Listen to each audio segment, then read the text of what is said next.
God is dead. God remains dead, and we have killed him. It is 1882. A wandering, solitary German philosopher writes these words, capturing the terrifying realization of the modern age. The absolute truths that held Europe together for centuries are dissolving. Science has explained the stars, but it hasn't explained why we are here. And into this void steps a man who sees two possibilities: a descent into total meaninglessness, or the rise of a new kind of human who can create their own values. Tonight, we unravel the life of Friedrich Nietzsche, the man who stared into the abyss until the abyss stared back. He is perhaps the most misunderstood thinker in history. To some, he is the godfather of fascism, his words twisted by his sister to court the Nazis. To others, he is the ultimate rebel, the prophet of individualism who urged us to become who we are. In this episode, we'll trace his journey from a devout pastor's son to the Antichrist of philosophy.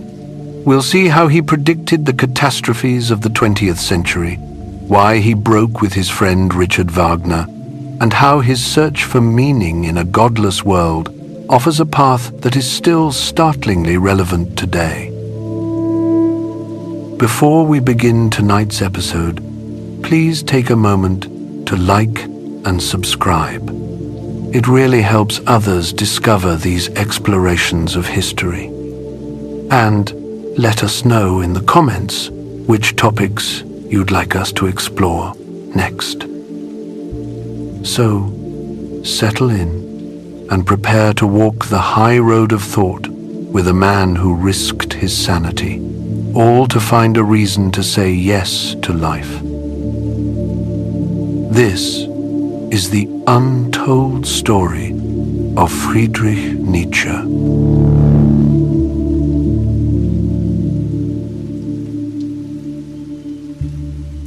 Chapter 1. The Little Pastor. It starts in the autumn of 1844, in a village called Rücken, tucked into the Prussian province of Saxony. The date is the 15th of October, which happens to be the 49th birthday of the Prussian king, Friedrich Wilhelm IV. The baby's father, a Lutheran pastor named Karl Ludwig Nietzsche, takes this coincidence as a sign from heaven. He names his son Friedrich Wilhelm, after the monarch himself. The pastor is a passionate royalist.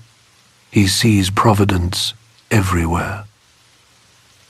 The vicarage sits surrounded by ponds and willow trees, with the church tower rising above it all. Inside, the household is dominated by women. There is Fritz's mother, Franziska, his grandmother, Erdmuth, two maiden aunts, Auguste and Rosalie. Karl Ludwig is the only man, and he is a cultured, gentle presence. He plays the piano with real skill. The infant Fritz sits in his pram, listening, mesmerized by the music. It is one of his earliest memories. Then, in September of 1848, everything changes. Karl Ludwig collapses. The doctors diagnose something they call softening of the brain, a vague and terrifying phrase for a degenerative condition they do not fully understand. He suffers terrible pain. He goes blind. His mind begins to dissolve. On the 27th of July, 1849, he dies. He is 35 years old. The autopsy reveals that a quarter of his brain is simply gone. Fritz is 4 years old. He will later write that at an early age he lost his father, and with him his only friend. A few months later, the boy has a dream. He hears organ music drifting from the church, the same music that played at his father's funeral. A grave opens. His father emerges, wrapped in a linen shroud. He walks into the church and comes back out carrying a small child. Then he descends into the grave again. The lid closes. The organ falls silent. The very next day, Fritz's younger brother, Ludwig Joseph, is seized by convulsions. He dies on the 4th of January, 1850. The dream has come true. The baby is buried in his father's arms. Fritz is now the only male in a house full of grieving women. The family must vacate the vicarage to make room for the new pastor. In April of 1850, they moved to Naumburg, a medieval town enclosed by walls and locked at the gates each night. The transition terrifies the boy. He has known only the open countryside of Röken. Now there are paved streets, crowds, noise. He retreats into books and music. Sorry for the interruption. This is Charles from History After Dark, a channel that is entirely viewer-funded. I cannot produce these deep-dive documentaries without your direct support. A pledge of just a few dollars a month via Patreon or as a YouTube member provides the material base that keeps this channel alive. In return for your solidarity, you gain early access to episodes, direct voting rights on future topics, and a completely ad-free experience. Thank you. Now, back to the story. They call him the Little Pastor. He can recite Bible verses with such feeling that grown men weep. His childhood games are serious, almost ceremonial. He builds an altar in the garden and burns incense. He composes hymns. His sister, Elizabeth, 2 years younger, becomes his first disciple. He calls her Lama. He creates an imaginary kingdom ruled by a porcelain squirrel called King Squirrel I. The children stage elaborate plays and ceremonies for this monarch. Fritz writes the scripts, the poems, the music. It is a closed world where he is the creator and the ruler. His piety runs deep. At 13, he writes in a private note that he has firmly resolved to dedicate himself forever to God's service. He asks the Lord to give him strength to carry out his intentions, to protect him on his life's way. Whatever comes, happiness or unhappiness, poverty or wealth, he will accept. He will even look death boldly in the face. He attends the Cathedral Grammar School in Naumburg. Already, he suffers from severe headaches and eye strain. Despite the pain, he drives himself relentlessly, working until midnight and rising at 5 in the morning. He makes his first real friends here. Wilhelm Pinder, the sensitive son of a wealthy lawyer, Gustav Krug, a talented musician whose father is a magistrate. The three boys bond over music and poetry and a shared sense that they are somehow different from everyone else. When the Crimean War breaks out in 1854, the boys become obsessed. They stage the siege of Sebastopol in the garden with tin soldiers and homemade explosives. Fritz studies military lexicons. He memorizes details about fortifications and ballistics. War fascinates him. He is a model of Prussian obedience. One afternoon, caught in a heavy downpour after school, he walks home slowly while other boys run. His mother scolds him for getting soaked. He replies calmly that the school rules forbid jumping and running in the street. Boys must walk home quietly and decorously. His grandfather, David Oler, a country parson who loves to hunt, recognizes something in the boy. He tells Franziska that Fritz is more talented than all his own sons put together. The grandfather's library becomes Fritz's sanctuary. By 14, Fritz has won a scholarship to Schulpforta, the most prestigious boarding school in Germany. Everyone assumes he will follow his father into the Lutheran ministry. He is brilliant, pious, and fatherless. He prays to what he calls the unknown God. He dedicates altars in the depths of his heart. The security of Naumburg is about to fall away. The little pastor is heading into the crucible of Prussian education, carrying his Bible and his father's memory, unaware that the very tools of scholarship he is about to master will one day become the weapons he uses to dismantle the faith that currently sustains him.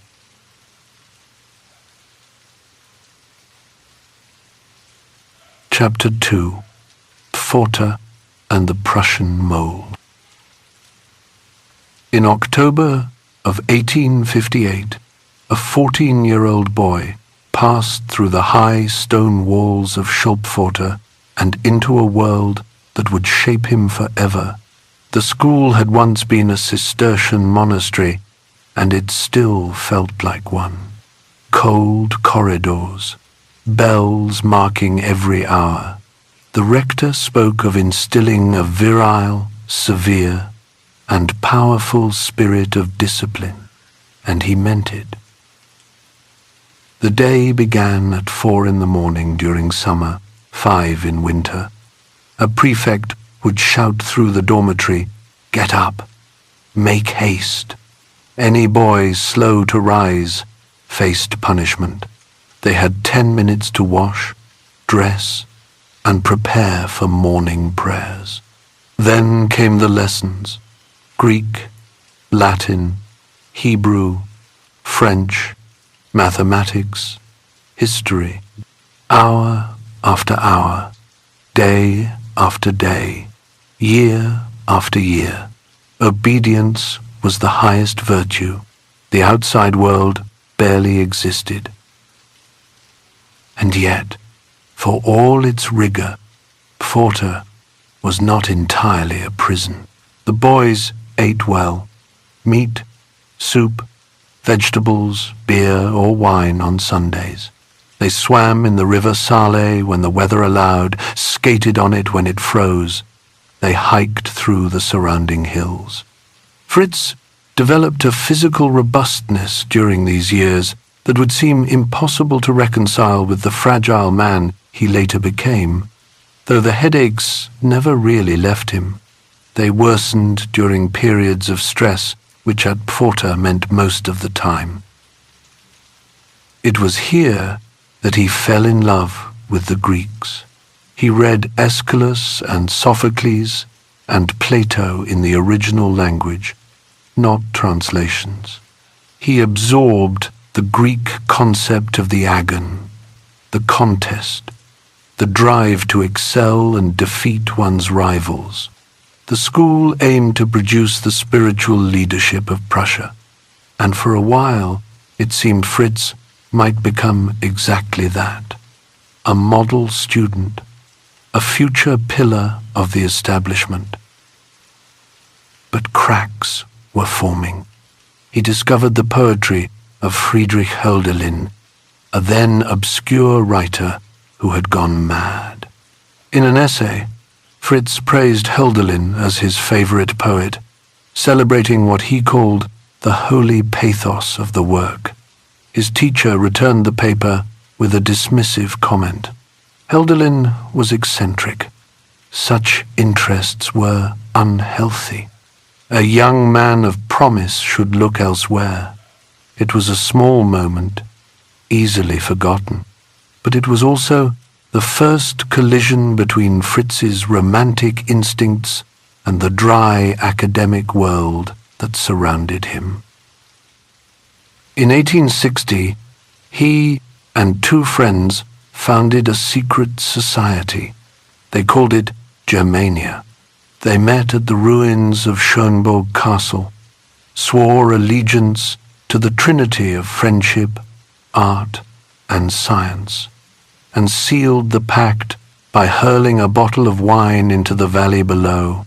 Each month they would submit artistic or literary compositions for mutual criticism. It was through Germania that Fritz first encountered the music of Richard Wagner.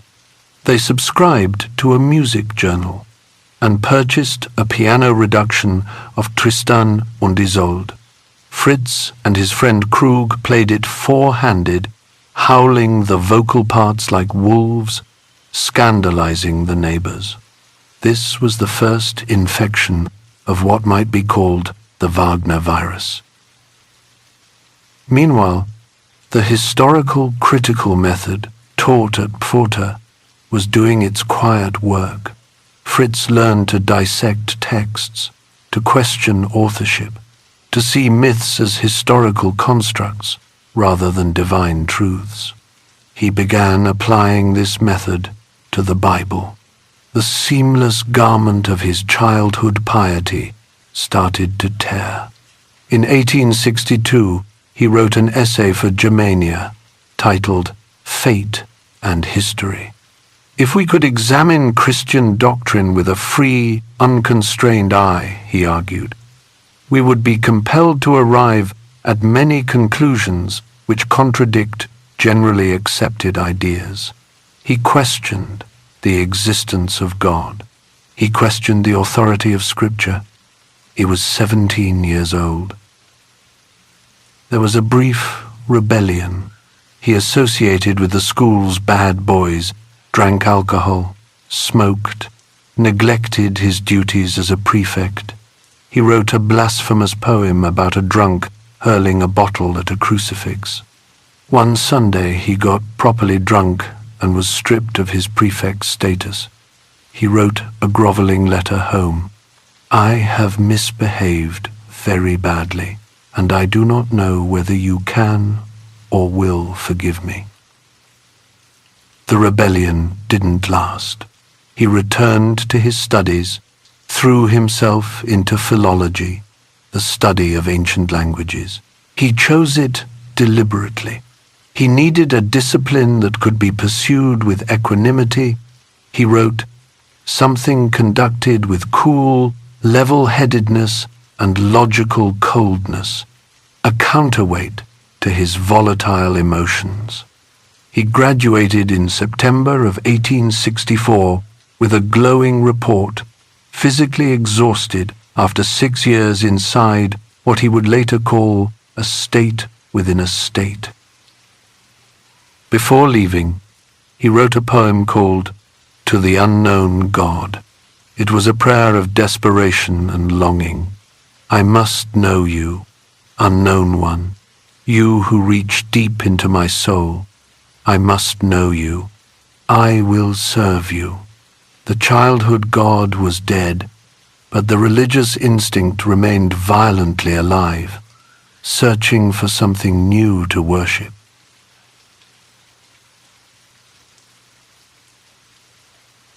Chapter 3. The Student and the Shock of Schopenhauer. October 1864. Nietzsche arrives at the University of Bonn with his old Pforta friend Paul Deussen, and for the first time in his life, he is free. They tour the Rhineland together, giddy with liberty. He would later write that one must experience constraint in order to savor freedom. He had experienced plenty of constraint. Now came the savoring. He threw himself into student life with the enthusiasm of someone who had spent years in a Prussian boarding school. He joined the Franconia fraternity. He wore the colored cap and sash.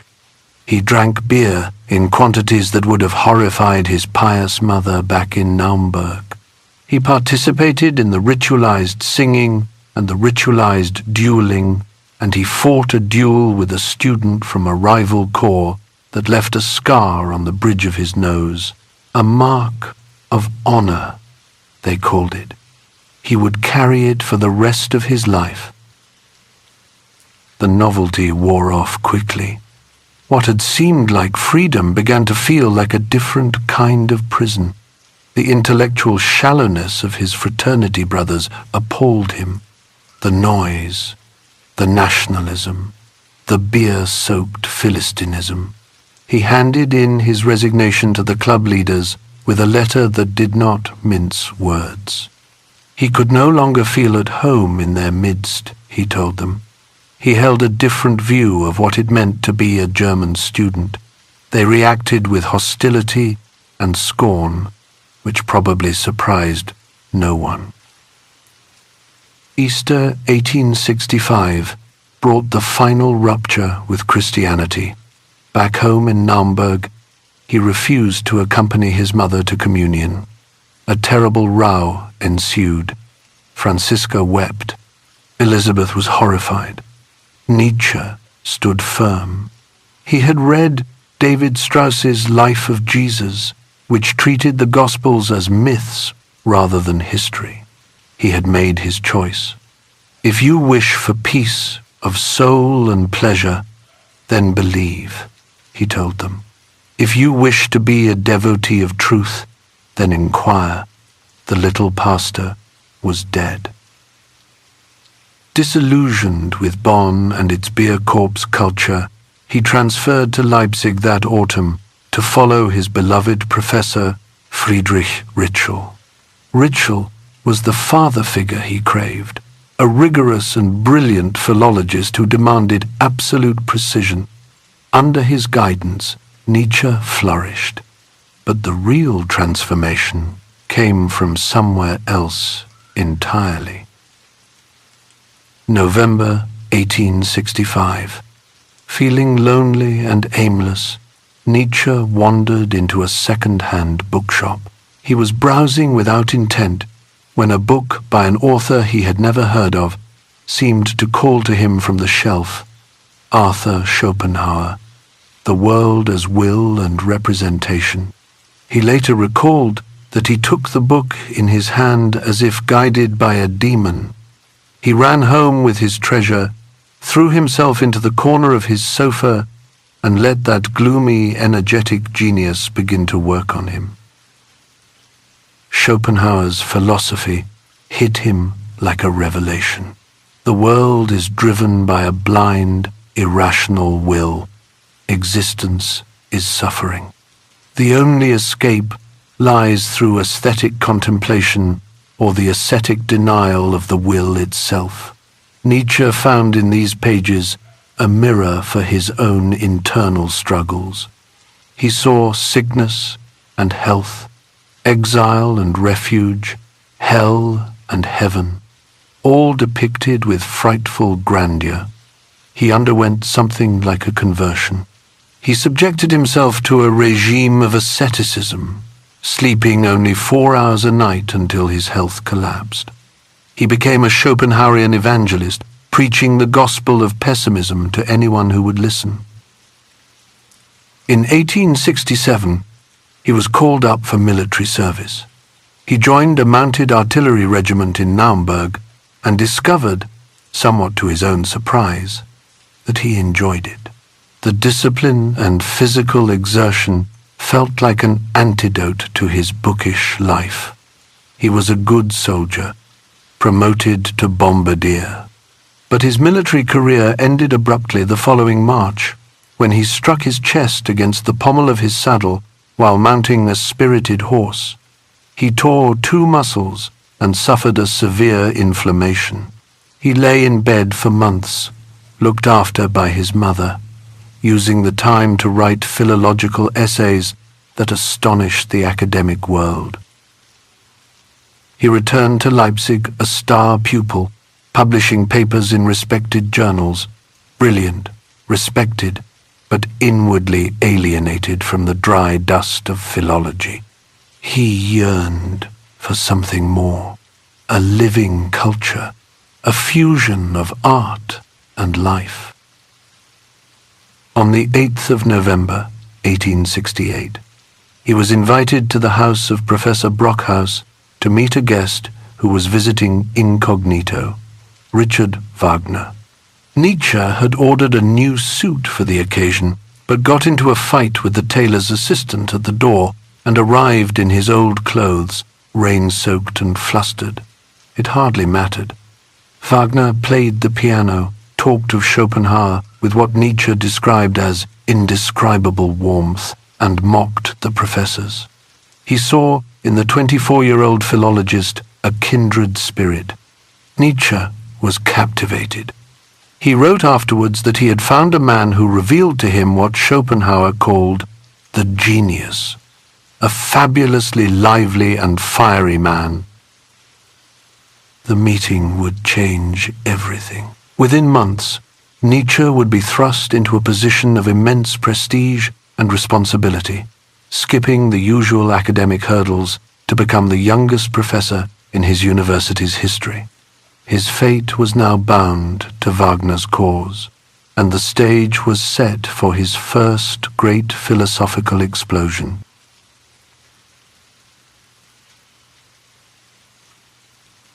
Chapter 4.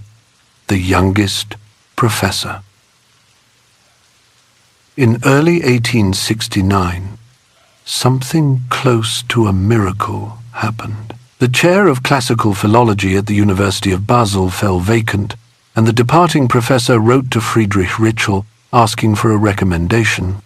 Nietzsche was famous for terrorizing students with his impossibly high standards.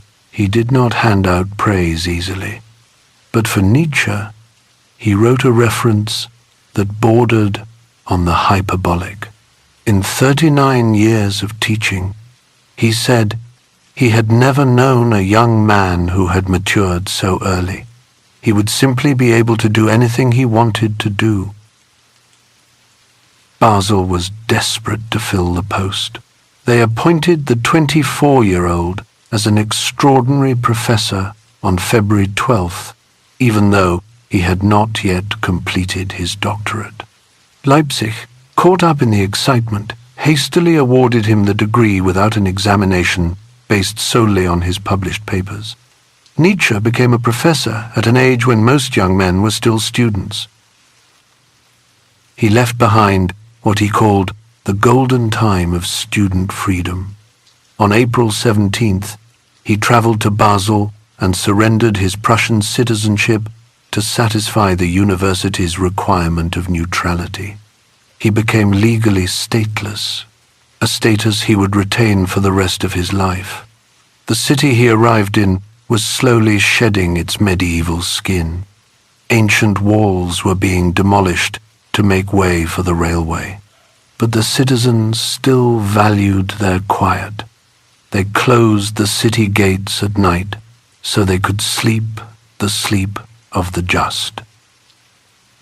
He settled into a routine of intense work and high society. His first room was fairly horrible, near the Spallentor gate. Later he moved to a terrace house on Schützengraben, which he shared with a theologian named Franz Overbeck. They called it the Poison Cottage. Despite early complaints about Swiss patriotism and inedible cheese, Nietzsche became a fixture in Basel's patrician circles. He attended balls and dinners where young women were enchanted by his politeness and his story that he had once dreamt he was a camellia. But the true center of his emotional life lay elsewhere. At Tribschen, a promontory on Lake Lucerne, Richard Wagner lived in political exile in a large house decorated in lavish Rococo style, all pink satin and little cupids. On May 15th, Nietzsche made his first unannounced visit. He stood nervously outside, listening to a plaintive chord repeated on the piano, the Siegfried chord. He knocked. The master was working. but he was invited back for dinner 2 days later. Nietzsche became a surrogate son to Wagner, who happened to be the same age his father would have been. He visited Tribschen 23 times in 3 years, often staying in his own designated room, which they called the thinking room. He ran errands for Cosima Wagner, shopping in Basel for her specific demands: a few pounds of caramel sweets, a bag of fruit confits, orange glacés. He witnessed the chaotic household, a strange mix of genius, children, and animal idolatry. The high point came on Christmas Day, 1870. Nietzsche was there when Wagner woke Cosima with a symphonic birthday greeting, performed by 15 musicians crammed onto the staircase. The piece would later be known as the Siegfried Idyll. The entire household wept with joy. Nietzsche gave Cosima a manuscript of his own work and received a copy of Wagner's essay on Beethoven in return. He would later remember Tribschen as a distant isle of the blessed, where no cloud ever passed over their sky.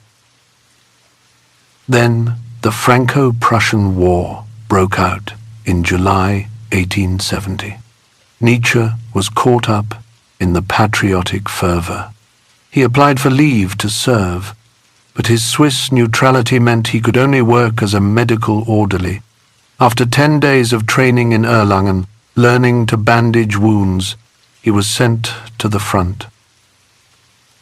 He witnessed the aftermath of the Battle of Worth, a field covered with body parts and stinking corpses. His romantic illusions about war dissolved in the mud. He was assigned to a cattle truck to transport 6 severely wounded men back to Germany. For 3 days and nights, in a closed wagon with no ventilation, he tended to men with shattered bones and gangrene. He fed them, bandaged them, attended to their human needs amidst the stench of disease and death. The experience broke him. He contracted dysentery and diphtheria from the wounded men. He collapsed in Erlangen, suffering from intestinal inflammation that would plague him for the rest of his life. Treated with silver nitrate and opium, he lay in a hotel room, hallucinating and traumatized. He returned to Basel in October, physically wrecked and psychologically scarred, haunted by what he called the terrible images of the battlefield. A gloomy fog, he wrote, had surrounded him. It would not lift for a long time.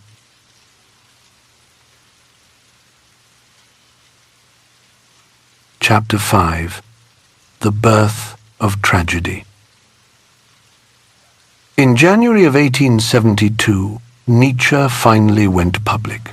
His first book carried a peculiar title, The Birth of Tragedy, Out of the Spirit of Music.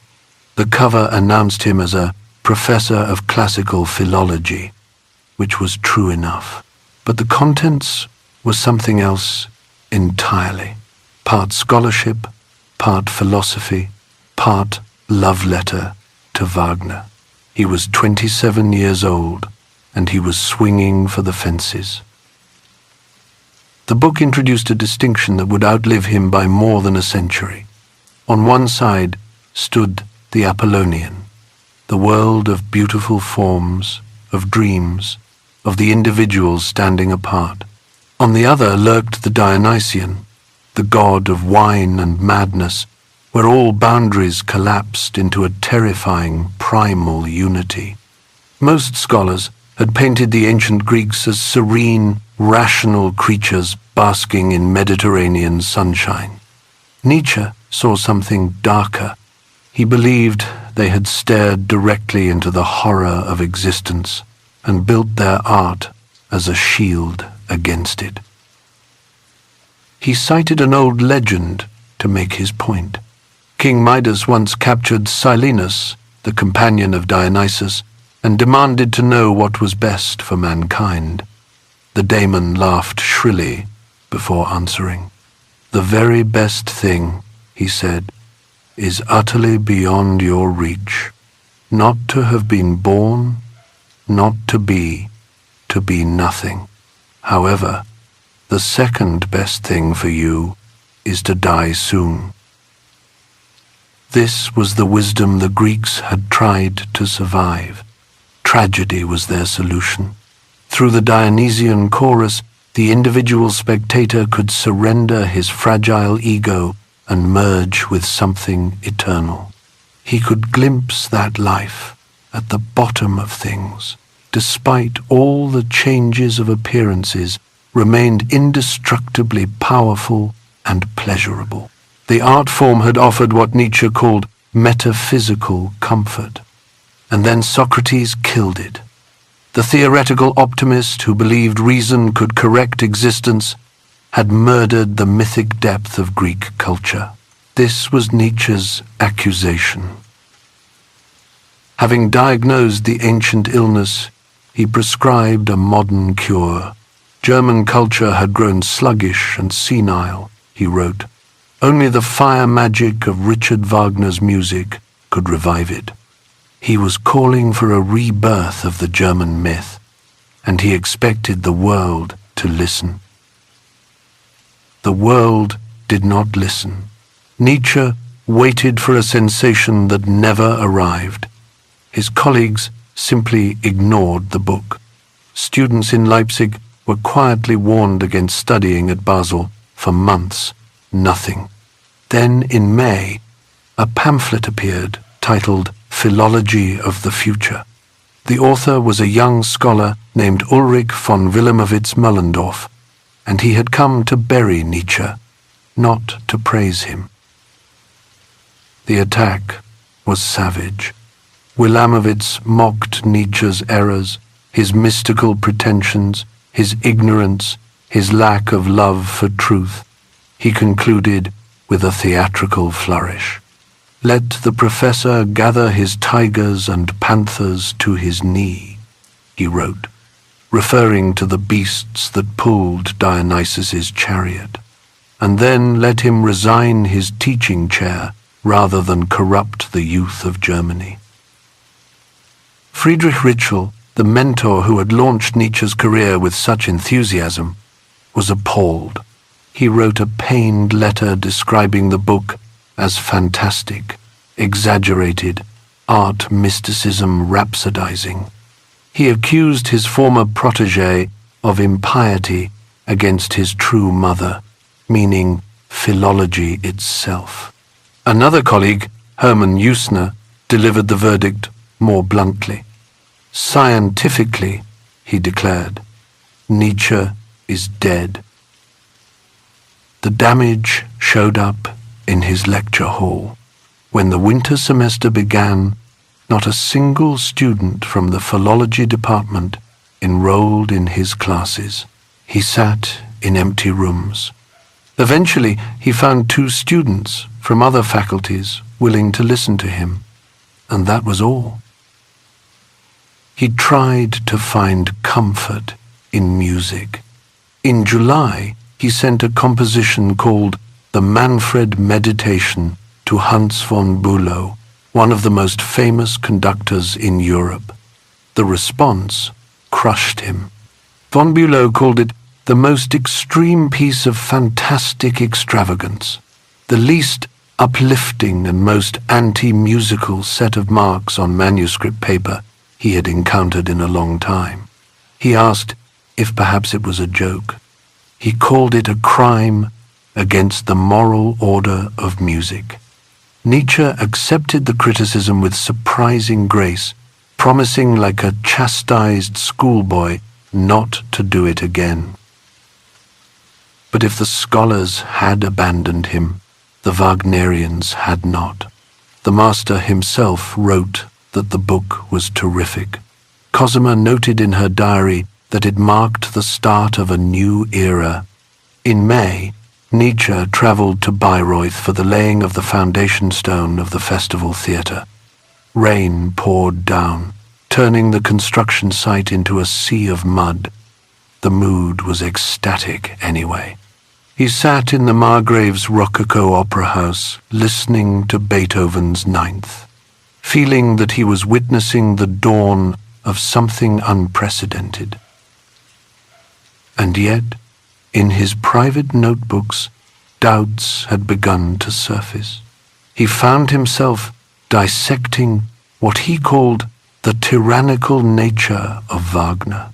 He wondered whether the art he had championed was truly a rebirth of the Greek spirit or merely hypnotic trickery designed to overpower the nerves. He noted that Wagner allowed validity to no other individuality save his own. For a supposed cultural savior, this seemed like a dangerous trait. He kept publishing. His untimely meditations attacked the cultural philistinism of the age, the historical sickness of scholars who buried themselves in facts instead of using the past to inspire the future. He held up Schopenhauer as the educator who could teach a man to go against his times, to be untimely in the best sense. But privately, he complained of the dizzying haste of modern life, the factory work of academia, the trap of his university duties. The tension was building. His public role as Wagner's champion sat uneasily with the questions multiplying in his notebooks. As the first Bayreuth festival approached, the Isle of the Blessed began to look less like paradise and more like a gilded cage.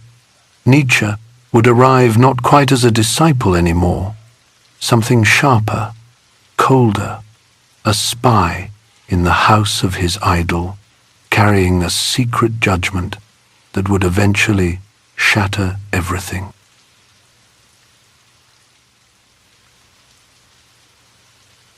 Chapter 6. Disillusionment in Bayreuth. In August of 1874, Nietzsche arrived at Bayreuth with a red book tucked into his suitcase. It was the score of Johannes Brahms's Triumphlied. Brahms represented everything Wagner despised: conservative, classical, sober.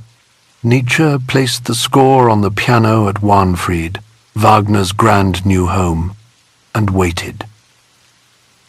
Wagner later said it acted like a red rag to a bull. One evening, Nietzsche insisted the maestro sit and listen. Wagner erupted. He screamed that he had no interest in hearing music composed by a man who made nothing but musical jewelry. Nietzsche sat there, blushing, but holding himself with what observers called a distinguished dignity, while Wagner nearly tore himself apart with rage. Afterward, Wagner shouted to anyone who would listen that Nietzsche had flown out of the door, and now he was supposed to love Brahms, on whose account he had lost his Nietzsche. They papered over the rift, but something had shifted. Nietzsche began to see his idol differently, not as a god remaking German culture, but as an actor, a tyrant who demanded total submission from everyone around him. He scribbled in his notebook that the danger for Wagner was great when he refused to let Brahms be valid, or the Jews. It was the first time Nietzsche explicitly connected Wagner's need for dominance to his anti-Semitism. 2 years later, in the summer of 1876, the first Bayreuth festival finally opened. Nietzsche attended, hoping to witness the cultural revolution he had predicted in the birth of tragedy. What he found instead was a fairground. The audience was not the gathering of untimely spirits he had envisioned. It was the loafing riffraff of Europe. Fat bourgeois spectators, princes, socialites who had come to be seen rather than transformed. The heat inside the theater was insane. The building became a sweatbox, and the art itself seemed to rely on mechanical contrivances and special effects rather than tragic myth. The mechanical dragon Fafner arrived with no neck because someone had shipped it to Beirut instead of Bayreuth. The Rhine maidens whirled around on mechanical carousels. This was not the rebirth of tragedy. This was grand opera with better stagecraft. Nietzsche watched it all with mounting horror. His headaches flared. His stomach revolted. Overwhelmed by physical agony and disgust, he fled the festival in the middle of the ring cycle. He retreated to Klingenbrunn in the Bohemian forest, where he sat in a small room and buried his head in his hands. He wrote to his sister with tears in his eyes, "Oh, Lisbeth," so that was Bayreuth. He realized his task had been withdrawn from him. The Wagnerian ideal was a fata morgana, a mirage shimmering over the desert. In that small room, he began writing a new kind of book. Gone was the flowery academic prose of his earlier work. In its place came something sharp and cold, aphorisms that cut like surgical instruments. He called it the plowshare, the tool that breaks up old soil. It would eventually become human, all too human, a turn toward what he called positivism, a scientific dissection of the soul, influenced by his new friend Paul Ray, a Jewish rationalist whom the anti-Semitic Wagners despised. Despite his intellectual break, Nietzsche remained emotionally tethered. He returned to Bayreuth for the final performances, unable to stay away from what he called the liquid gold of Wagner's music. He fell into a brief, intense flirtation with a French woman named Louise Ott. He wrote to her afterward that it was dark around him when she left Bayreuth. "Why does no one look at me with such eyes?" It was a rare moment of erotic charge in his life. It faded quickly, with distance and propriety. The final break with Wagner was silent but total. Nietzsche left Bayreuth in late August of 1876. He never saw Wagner again. He traveled to Sorrento, Italy, with Paul Ray and Albert Brenner. Together, they set up what Nietzsche called a monastery for free spirits at the Villa Rubinacci. They lived a communal life, reading Voltaire and Michelet, walking through orange groves, dissecting the illusions of metaphysics and religion. In Sorrento, Nietzsche encountered Wagner one last time. Wagner was also recovering in Italy and warned Nietzsche about Ray's influence, hinting darkly at Ray's Jewishness. Nietzsche, now firmly opposed to anti-Semitism, was repulsed when Wagner sent him the text of his new opera, Parsifal. Nietzsche read it with disgust. He saw it as a cowardly return to Christianity, a spirit of the Counter-Reformation. He wrote in his notebook, "Incredible. Wagner has become pious." In May of 1878, Nietzsche sent his published copy of Human, All Too Human to Wagner. By a twist of fate, Wagner's gift of the Parsifal libretto crossed it in the post, a symbolic exchange of swords. Wagner was horrified by the book, which he saw as a betrayal of everything they had stood for together, a cold, rationalist attack on genius and sainthood. He never wrote to Nietzsche again. Nietzsche was isolated now, but he was free. He had become what he called the free spirit, engaged in a campaign against the present, armed with nothing but his pen and his terrible, liberating honesty. The umbilical cord to his spiritual father had been severed. What lay ahead was wandering, physical agony, and a shadow existence where he would have to forge a new philosophy from the wreckage of his health and his broken relationships.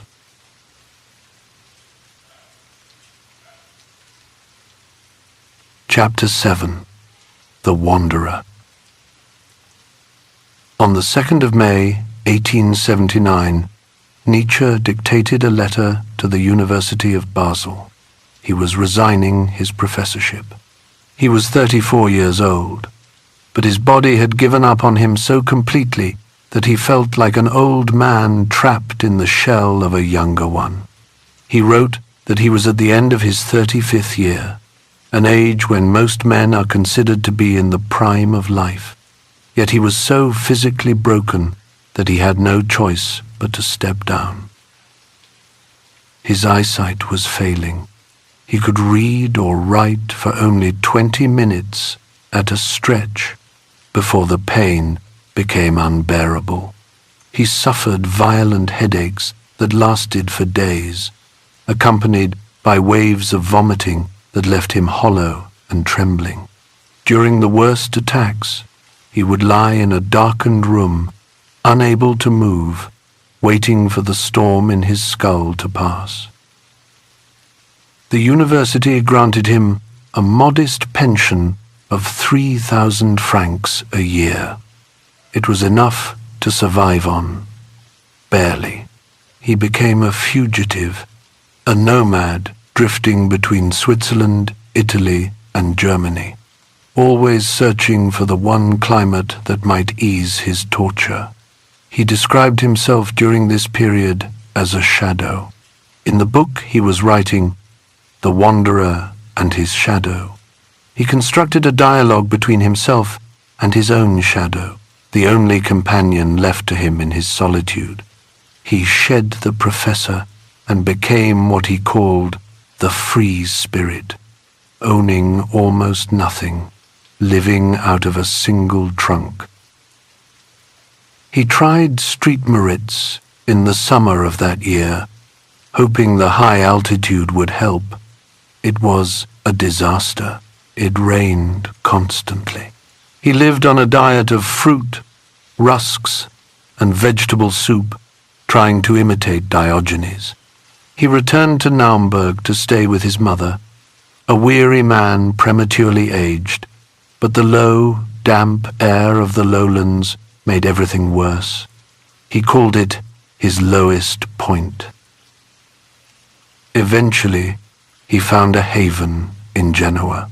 He rented a cheap attic room at Salita delle Battistine, number 8. To reach it, he had to climb 164 stone steps. The room was unheated, and in winter his fingers turned blue with cold, but he loved the isolation. He lived among the working class. His landlady cooked him artichokes and eggs. The neighbors called him Il Piccolo Santo, the little saint, because of his gentle manners and his solitary habits. He lived with extreme frugality. He wrote that he had separated from everything that was not truly his own. He avoided visitors. He walked for 6 to 8 hours a day, notebook in hand, scribbling thoughts as he went. All truly great thoughts are conceived while walking, he later said, and he discovered a new way of writing, the aphorism. Because his eyes could not bear the strain of long, continuous prose, he wrote in short, sharp bursts. These became the books Dawn and The Gay Science. In the summer of 1881, seeking escape from the coastal heat, he stumbled upon the village of Sils Maria in the Upper Engadine, high in the Swiss Alps. It sat 1,800 meters above sea level. He found a room in the house of the local mayor, Herr Durisch, for 1 franc a day. The room was unheated, panelled in dark pine, with a single table and chair. He fell in love with the place. He called it heroic idyllic. He felt the high mountain air was the only thing that kept his machine running. His daily routine was rigid. Up at 5 in the morning, wash in cold water, work until 11, lunch at the Hotel Alpenrose, usually steak and macaroni, then a 4-hour walk around Lake Silverplana or up the Fex Valley, where the light fell strange and silver on the glaciers. Supper was simple: tea, biscuits, sometimes polenta. He had no social life. He wrote to his sister asking for warm socks and German sausage. He was terrified of the electricity in the atmosphere before thunderstorms, which he believed triggered his migraines. Despite the physical agony, he experienced a tremendous intellectual euphoria. He felt he was conquering his pain, turning it into spirit. He wrote to his friend Overbeck that his life had become a perfect victory over his bodily existence. He called this amor fati, the love of fate. He meant something beyond mere endurance. He meant loving one's life, pain and all, every moment of it. He was lonely.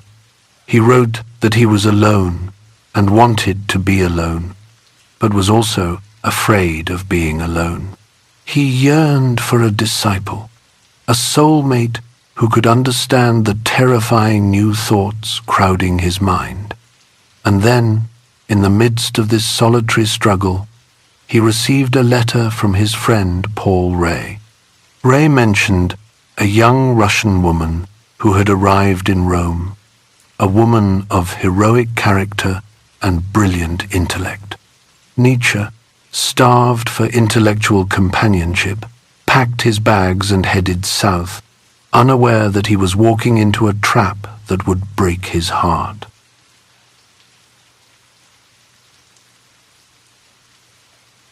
Chapter 8. The Lou Salome Disaster. In the spring of 1882, Nietzsche arrived at St. Peter's Basilica in Rome to meet a young Russian woman named Lou Salome. She was 21 years old. He had prepared a greeting, the kind only a philosopher would think appropriate. He bowed before her and asked, "From which stars have we been brought here together?" Lou was small and blonde, with a sharp intellect and a will to match. She had already turned down one marriage proposal from a former tutor back in Russia, and she had no intention of becoming anyone's wife.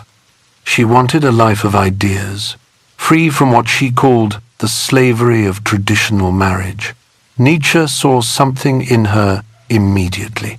He believed he had found not merely a woman, but a kindred spirit, the heir he had been waiting for. What he did not know, or chose not to see, was that his friend Paul Ray had also fallen in love with her. The three of them hatched an unusual plan. They would form a kind of intellectual commune, a sexless arrangement where they could live and study together in Paris or Vienna. Nietzsche called it a monastery for free spirits. He believed with all his heart that this was the beginning of something new. Within days, he was so captivated that he asked Ray to propose to Lou on his behalf, a marriage of souls, he called it, mostly to make their living arrangement respectable. Lou rejected him, just as she had rejected Ray. She wanted freedom. Nietzsche accepted the refusal and clung to whatever scraps of connection she would allow. In early May, the three of them traveled to Lake Orta in northern Italy. While the others rested, Nietzsche and Lou hiked up the Monte Sacro together. They were gone for hours. He later called it the most delightful dream of his life. Some say they kissed on that mountain. Whatever happened, Nietzsche came down believing he had finally found someone who understood the depths of his thought. They moved on to Lucerne, where they posed for a photograph in the studio of Jules Bonnet. The image is strange and famous. Nietzsche and Ray stand harnessed to a small cart like horses. Lou sits in the cart behind them, holding a little whip decorated with flowers. She stares at the camera with a look of iron will. Nietzsche arranged the whole tableau himself. It was meant as a joke. It became a prophecy. His sister Elizabeth arrived soon after, and she loathed Lou on sight. Elizabeth saw a threat to her hold over her brother. She called Lou a shameless woman and a dried-up cat. She filled Nietzsche's ears with gossip, claiming Lou boasted about twisting men around her finger. Despite the growing tension, Nietzsche and Lou spent 3 weeks together in Tautenberg, a forest village, that August. They walked through the woods for hours at a time. He opened his soul to her, speaking about the death of God and the weight of existence. He wrote that he had found a golden nugget. He was certain she was the only person capable of understanding the great work taking shape in his mind. Lou, for her part, kept her own counsel. In her diary, she wrote that Nietzsche was undoubtedly a genius, but also a religious nature desperate for a new faith. She found his heroism to be a mask for deep suffering. His mind fascinated her. His emotional neediness did not. The commune never came together. Ray and Lou left Tautenberg. Through his sister's diligent meddling, Nietzsche learned that the two of them called him the clergyman behind his back. They laughed at his pathos. The betrayal cut him open. He descended into a black rage. He wrote letters he never sent, and some he did.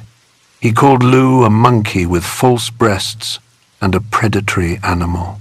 He threatened Ray. He broke with his mother and sister, telling them they had made his life a hell with their provincial morality.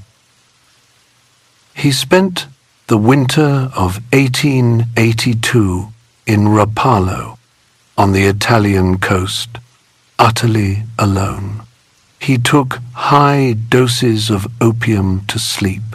He wrote to his friend Overbeck, "This last morsel of life was the hardest I have yet had to chew." He thought about ending it all. His desire for connection, he decided, had been his undoing. The monastery for free spirits had been a delusion. There was no community waiting for him anywhere. He wrote, "I am the most solitary man." The pain of rejection was physical. He vomited for days. And yet, somewhere in that despair, he turned to his own philosophy, amor fati, the love of fate. If he was to affirm life, he had to affirm this too: the humiliation, the loneliness, the betrayal. He would transmute the agony into something else. He wrote, "I want to become a self-propelling wheel." Stripped of his friends, estranged from his family, humiliated in love, Nietzsche was thrown back entirely upon himself. The energy he had directed outward toward Lou now had nowhere to go. It turned inward, building pressure like steam in a sealed chamber. In the solitude of that Rapallo winter, something began to break loose. A voice started roaring in his head, demanding to be written down.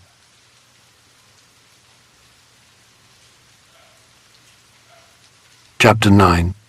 Thus spoke Zarathustra. To understand where this book came from, we need to step back. Before the disaster with Lou, before the humiliation and the suicidal winter, there was a moment of revelation in the Swiss Alps. It was August 1881, and Nietzsche was walking beside Lake Silvaplana during his first summer in Sils Maria. He stopped at a massive pyramidal block of granite near the village of Surled, and there, standing in the thin mountain air, a thought struck him with the force of a lightning bolt. He scribbled on a piece of paper, 6,000 feet beyond man and time. The thought was this: what if you had to live your life over and over again, eternally, with every pain and every joy repeated, every moment of boredom, every heartbreak, every illness, every small defeat? The demon who tells you this, would you curse him, or would you fall to your knees and call him a god? This was the eternal recurrence of the same, and it was the seed of Zarathustra. Now, fast forward to the winter of 1883. Nietzsche is in Rapallo, on the Italian coast. The Lou Salome affair has shattered him. His sister has poisoned his friendships. He is isolated, sick, and closer to suicide than he has ever been. And yet, out of this despair, something erupts. He writes the first part of Thus Spoke Zarathustra in just 10 days. He describes the process as a kind of possession. One hears, one does not seek, he writes. One accepts, one does not ask who gives. A thought flashes out like lightning, with necessity, without hesitation. I have never had any choice. On the 13th of February, 1883, Richard Wagner dies in Venice. Nietzsche takes this as a sign. He calls it the hour of the Most Holy Father. The death of his spiritual father, the man he had loved, then rejected, frees him to become the prophet of his own new religion. Zarathustra is the anti-Wagner, the anti-Christ. The book itself is strange. It reads like scripture, like poetry, like a fever dream. Nietzsche uses the cadences of the Luther Bible deliberately, inverting Christian values with Christian language. He felt he had raised German prose to a height it had never reached before. With Zarathustra, he writes, I have given mankind the greatest gift it has ever been given. The protagonist is Zarathustra, the Persian prophet also known as Zoroaster. He descends from a mountain cave after 10 years of solitude to preach to the people in the marketplace. And what does he preach? He returns to the terrifying vision he had written a year earlier in The Gay Science. The vision of a madman running through the marketplace, crying that we have unchained the earth from its sun, that we have wiped away the horizon, that God is dead and we have killed him. In the old world, God provided the compass. Morality came from above.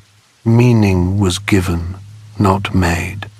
But now that structure has collapsed, and Nietzsche is terrified of what will fill the void. The danger is nihilism, a belief in nothing, a universe drained of purpose. Against this, Zarathustra preaches the Übermensch. The word is usually translated as Superman or Overman, though neither quite captures it. Man, Zarathustra says, is a rope tied between beast and Übermensch, a rope stretched over an abyss. What is great in man is that he is a bridge, not a destination. The Übermensch is the one who creates their own values, who remains faithful to the earth, who does not look for meaning in some world beyond this one. But Nietzsche doesn't just describe the destination, he describes the journey. In one of the book's most famous passages, Zarathustra speaks of 3 metamorphoses of the spirit.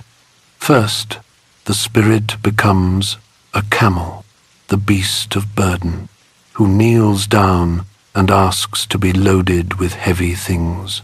Tradition, duty, inherited morality. What is heaviest? The camel asks, and it takes on the weight of centuries. Then the camel goes into the desert and becomes a lion. The lion cannot create new values. That is not its purpose, but it can destroy the old ones. It can say no to the great dragon called Thou Shalt. Where the camel says I ought, the lion roars I will. It wins for itself the freedom to create. And finally, the lion must become a child. The child is innocence and forgetting, a new beginning, a wheel rolling out of itself, a sacred. Yes, the child does not carry the burden of the past. The child plays. This is the roadmap for becoming the Übermensch, and Nietzsche sets it against its opposite, the last man. When Zarathustra descends to the marketplace and preaches the Übermensch, the crowd laughs at him. They don't want greatness, they want comfort. Give us this last man, they cry. The last man is Nietzsche's nightmare. He is the blinking, comfortable creature who has given up on anything higher. We have invented happiness, the last men say, and they blink. They work a little. They entertain themselves a little. They take care of their health. They have no ambition, no danger, no creation. They live long, peaceful, meaningless lives. For Nietzsche, the last man is what humanity becomes when it kills God but fails to become the Übermensch, a herd animal, well-fed and docile. Nietzsche wrote the second part of Zarathustra in Sils Maria in the summer of 1883, again in a burst of about 10 days. The third part came in Nice in the winter of 1884. He walked for hours on the cliffs above the Mediterranean, shouting the words into the wind, conducting the rhythm with his umbrella like a mad orchestra leader. He also introduces what he calls the will to power. This is often misunderstood as political domination, but Nietzsche means something different. The will to power is the fundamental drive of all life, not just to survive, but to overcome itself, to expand, to grow. A plant pushing through concrete, an artist wrestling with form. Life, Nietzsche says, is that which must always overcome itself. He published the first 3 parts, expecting the world to be shaken. The reaction was silence. His friends were baffled. Rode, his old ally from the Wagner days, thought it was bookish. Overbeck found it distressing. No one understood it. The book was too strange, too radical, too poetic for the scholars, and too philosophical for the poets. Nietzsche printed only 40 copies of the 4th part privately, because no publisher would touch it. the isolation deepened. He called his friends polite corpses. He began to see his solitude not as a burden but as a distinction, a necessary distance from the herd. "I am one thing," he writes. "My writings are another." He was writing for everyone and no one. In Zarathustra, Nietzsche fights his own demons, the spirit of gravity, the desire for revenge, the nausea he felt at the small man. The book is a manual of self-overcoming. Its most famous command is also its simplest: become who you are. The writing left him exhausted but exalted. He felt he had cut history in two, had pronounced the verdict on 2,000 years of Christianity.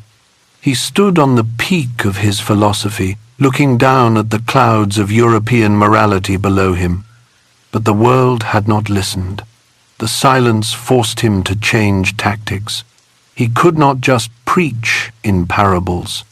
He would have to explain, attack, destroy.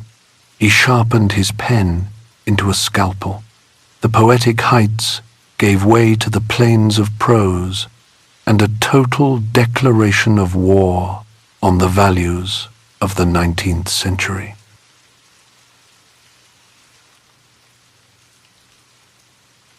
Chapter 10. Beyond Good and Evil.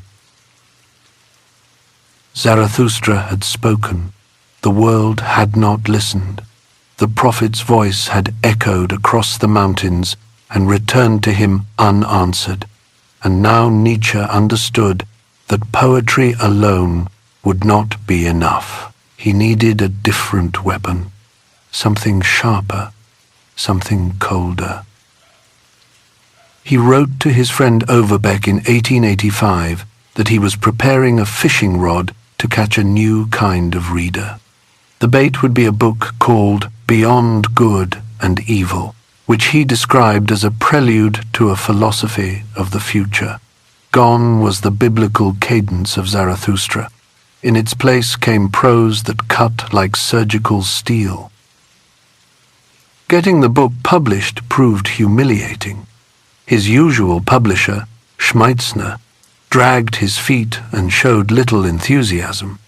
Nietzsche broke with him and approached the prestigious house of Breitkopf and Hertel. They rejected the manuscript outright. In the end, he turned to a small publisher named Naumann, but the terms stung. Nietzsche would have to pay for the printing himself. He scraped together the money from his meager pension. He was essentially paying for the privilege of being heard. The book appeared in August of 1886. The response was silence. In its first year, it sold 114 copies. While wrestling with publishers, Nietzsche faced a personal catastrophe that severed him from his family for good. His sister, Elizabeth, had become engaged to a man named Bernhard Förster. Förster was a leading anti-Semite, a former schoolteacher who had been dismissed for his agitation. He was now attempting to found a pure Aryan colony in Paraguay, a place he called Nueva Germania. Nietzsche was physically repulsed. He wrote to his mother that he considered the engagement an insult, that every word from a race fanatic's mouth disgusted him. He refused to attend the wedding, which took place in May of 1885. The ceremony was a festival of Wagnerian and anti-Semitic kitsch. Nietzsche stayed away. When Elizabeth eventually departed for Paraguay the following year, he felt relief tangled with abandonment. He wrote that he now had no one who loved him. The break from what he called the Naumburg virtue was complete. He was homeless in every sense of the word. His winters he spent in Nice, a city he initially distrusted but came to tolerate for its dry air. He stayed in modest pensions and complained about the food. His meals were simple. He avoided alcohol and coffee, drinking water and cocoa instead. He had become obsessed with what he called his dietetics, convinced that wrong food caused his migraines. German spirit, he wrote, is an indigestion. He blamed heavy German cuisine for the nation's intellectual sluggishness. In Beyond Good and Evil, he launched a frontal assault on the prejudices of philosophers.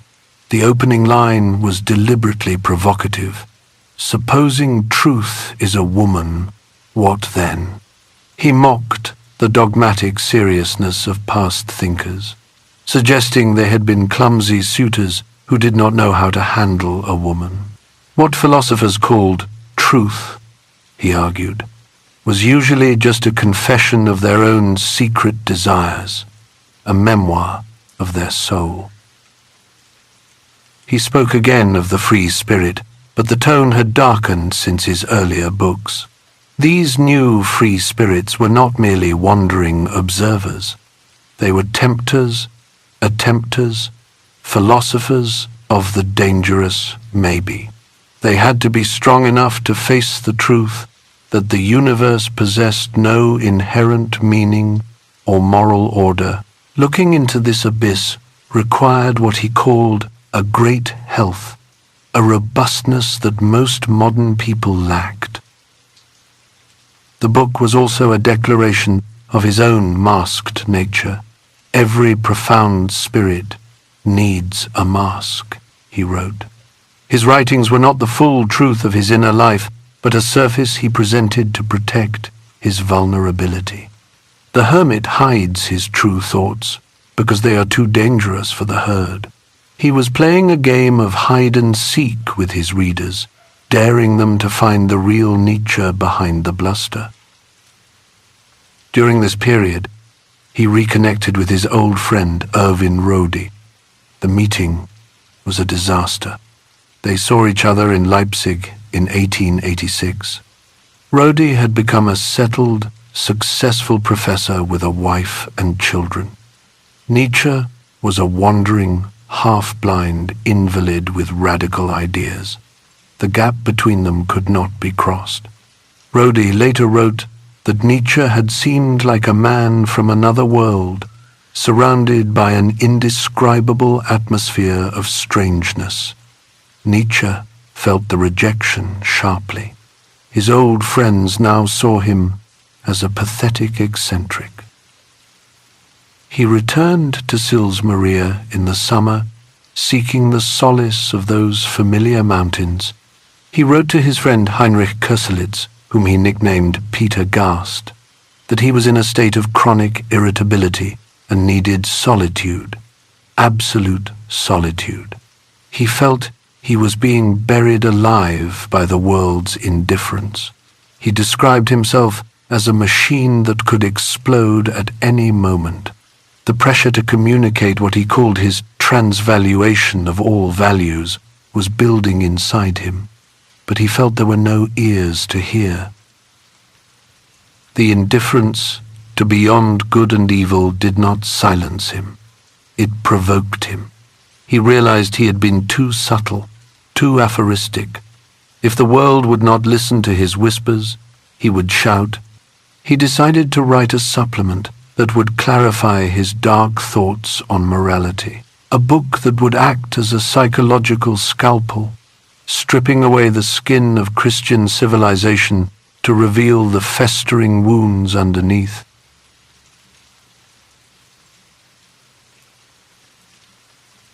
Chapter 11. The Genealogy of Morals. Back in his refuge at Sils Maria, in July of 1887, Nietzsche received a letter from a publisher requesting a new edition of his earlier works. He took it as a sign. People weren't understanding him. His ideas were being misread, dismissed, or ignored entirely. So he decided to explain himself once and for all, with brutal clarity. What followed was one of the most astonishing feats of concentrated writing in philosophical history. In just 20 days, he produced On the Genealogy of Morals. He called it a polemic, a war weapon. It remains his most systematic book, his most coherent, and perhaps his darkest. Where his previous work had introduced the concepts of master and slave morality, this book would dissect exactly how the inversion happened. He wanted to drag the reader into what he called the dank, dark workshop, where moral values are manufactured. The book is structured as 3 essays, each one a kind of psychological excavation. In the first, he asks us to listen carefully. There's a muttering in the corners of history. It's the sound of weakness, slowly, cunningly, transforming itself into virtue. The weak man cannot defeat the strong man in open combat. He lacks the power, so he does something far more ingenious. He invents a story. In this story, his weakness becomes goodness. His inability to fight becomes peaceful nature. His poverty becomes holiness. And the strong man's power, his health, his vitality, that becomes evil, sin, something to be ashamed of. Nietzsche used a French word for this psychological operation, ressentiment. He felt no German equivalent captured the specific venom of the state he was describing. It wasn't just resentment. It was a festering, creative hatred that produces entirely new values out of its own impotence. The weak don't just dislike the strong. They redefine reality so that weakness wins by definition. He traced this slave revolt in morality to the priestly caste, specifically the Jewish priests and later the Christians. They were, in his view, the geniuses of spiritual revenge. Unable to conquer Rome with swords, they conquered it with ideas. They convinced the strong that their strength was a burden, a sin, something requiring confession and atonement. He wrote about this with a kind of shuddering fascination, describing the tarantula of morality that spins webs of guilt to trap the healthy. The second essay shifts focus to guilt and bad conscience. Here Nietzsche makes an observation so simple it's almost embarrassing that no one had made it before.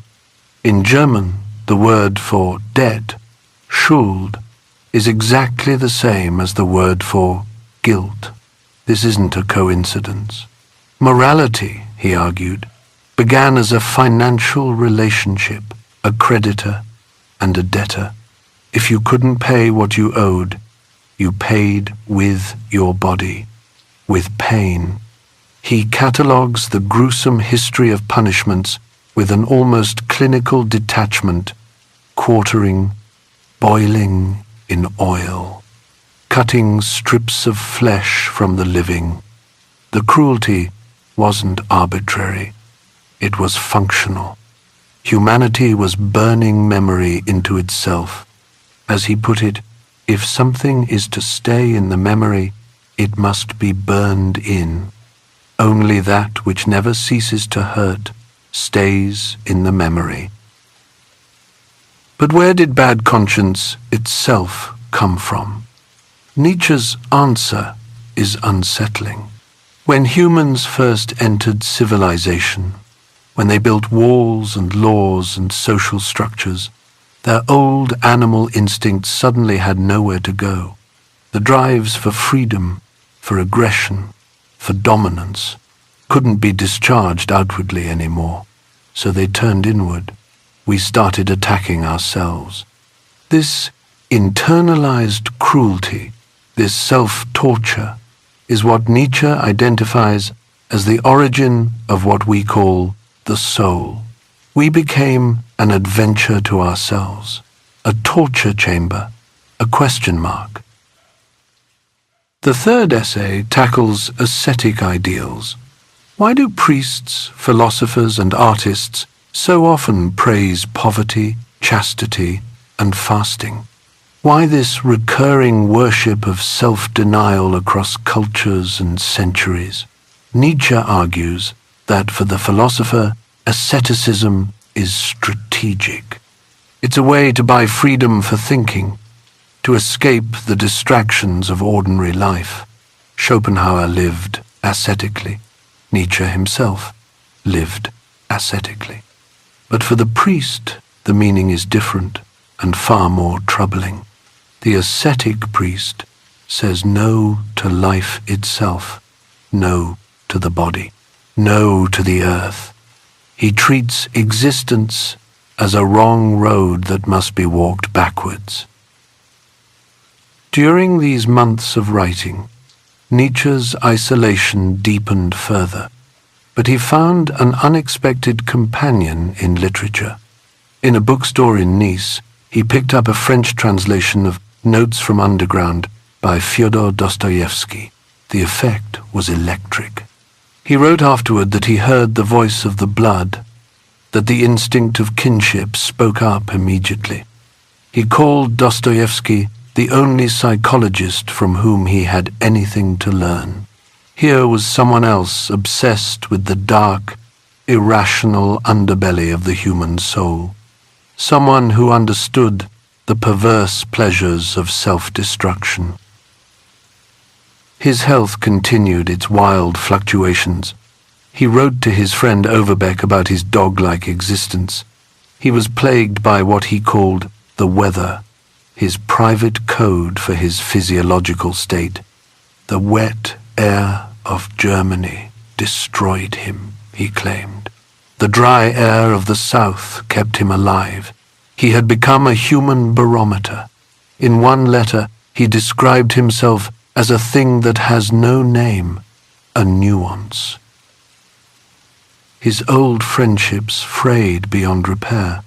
He sent a copy of the genealogy to Dawson, a friend from his university days. Dawson responded with confusion, suggesting that Nietzsche might be mentally unwell. Nietzsche drafted a brutal reply, though he may never have sent it. "I have done you the honor of sending you a copy," he wrote. "If you cannot understand it, that is not my fault." He was beginning to feel that he was writing for a species that did not yet exist. And yet, to the farmers and shopkeepers of Sils Maria, he remained simply the polite German professor. They saw him walking his usual routes, always neatly dressed in a grey suit, tipping his hat as he passed. He talked to himself sometimes, muttering as he worked through ideas. They had no notion that behind those eyes, behind that heavy moustache, a man was writing books he believed would eventually blow up European civilization. The genealogy was the diagnosis. It explained how we got here, how values were inverted, how guilt was manufactured, how humanity turned against its own instincts. But a diagnosis is only half the work. As 1888 dawned, Nietzsche felt something shift, a sudden euphoric surge of energy. He left the high mountains for the city of Turin, where crisp air and elegant streets triggered a final miraculous explosion of productivity. The time for waiting, he decided, was over. He was ready to declare himself. The Antichrist was about to speak.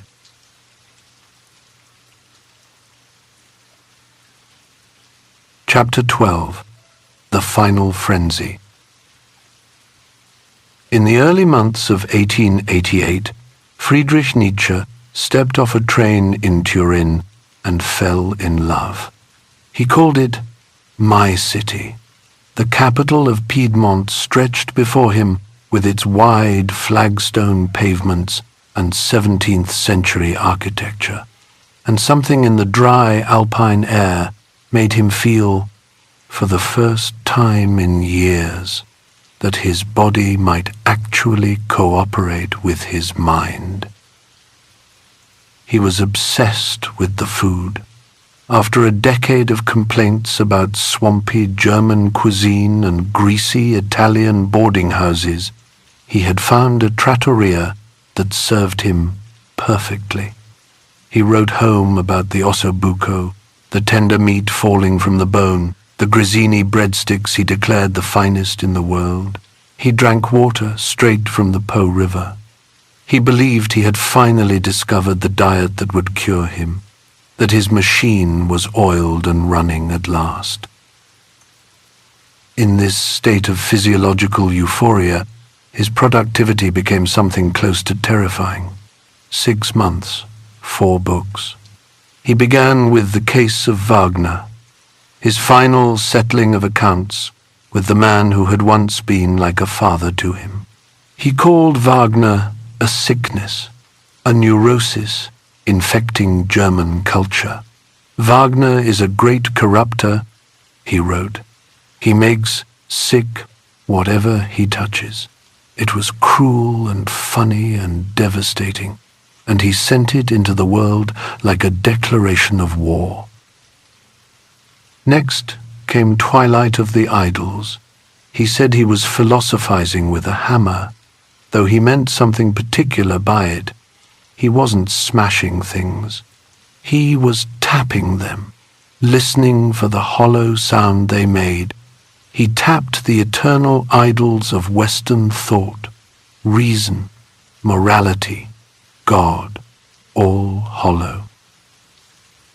Then the Antichrist. This was the curse on Christianity he had been building toward his entire adult life. He called it the one great intrinsic depravity, the one immortal blemish of mankind. He argued that Christianity had waged war on the higher type of human being, preserving the sick and weak at the expense of the strong. He signed the manuscript with a flourish, the Antichrist. Finally, he wrote his autobiography, Ecce Homo, Behold the Man.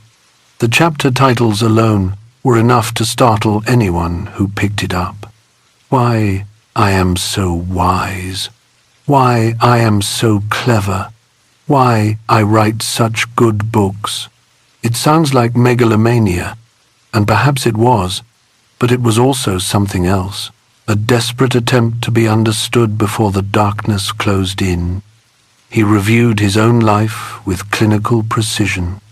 His diet, his reading habits, his illnesses. He claimed that sickness had been a gift, allowing him to see reality from angles unavailable to healthy men. He presented himself not as a philosopher, but as dynamite. That year brought the first real signs of fame. A Danish critic named Georg Brandes delivered lectures on Nietzsche's philosophy in Copenhagen, and they were a hit. Brandes wrote to tell him his name was becoming known in the north. Nietzsche wept when he read the letter. He finally had a public. After all those years of printing books at his own expense, of sending copies to friends who never replied, someone was actually listening. But as the months wore on, the letters he sent became increasingly strange. The euphoria curdled into something else entirely. He began talking about great politics, about forming a league of anti-German powers to destroy the Reich. He believed he was influencing world events simply by thinking about them. He walked the streets of Turin in a ragged coat, but he felt like a prince. He smiled at everyone he passed. He bought fruit from the street vendors and claimed they picked out the best pieces for him because they recognized who he was. He called himself the Phoenix. "Every face changes when I enter," he wrote. "I am treated like a prince."